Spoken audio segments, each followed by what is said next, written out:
Hər vaxtınız xeyir, kanalımıza xoş gəldiniz. Bugün kanalımızda asan üsulla plan 1 dadında pişmiş kremin hazırlama qaydası olacaq. Kremi hazırlamaq üçün 2 stəkan soyuq süd götürmüşəm. Üzərinə 1 stəkan şəkər əlavə edirəm.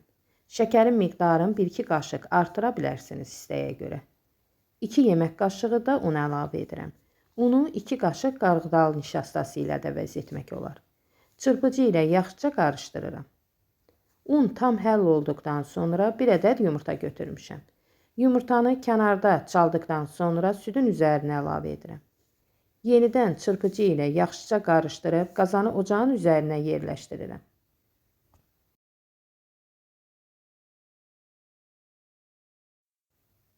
Qazın orta temperaturunda bulayaraq bişirirəm.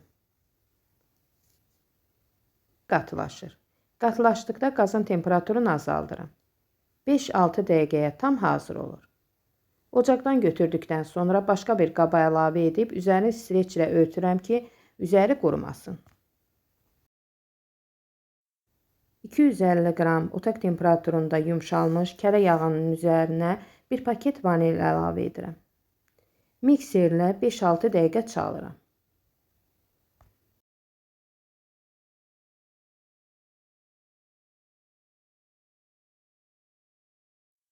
Yağın rəngi bu cür olduqda üzərinə soyumuş bişmiş kremi əlavə edirəm. Qeyd edim ki, bişmiş krem də yağ da eyni temperaturda olmalıdır. 3-4 dəqiqə çalıram. Bəzən elə olur ki, bu cür kremlər çürüyə bilər.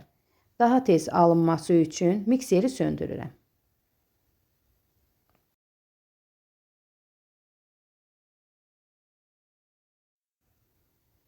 Mikseri söndürdükdən sonra kremi soyucunun buzluğunda 5-6 dəqiqə saxlayıram. Tam soyuduqdan sonra yenidən çalacağım. Bunu 2-3 dəfə təkrarlamaq olar. Onda krem daha tez alınır. Yenidən çalıram. 5-6 dəqiqə çaldıqdan sonra tam hazır olur. Görürsünüz, artıq çürüntüsü yoxdur. Sonda içərisinə 3 yemək qaşığı da qatlaşdırılmış süd əlavə edirəm. Yenidən 3-4 dəqiqə çalıram. Artıq gördüyünüz kimi krem hazırdır.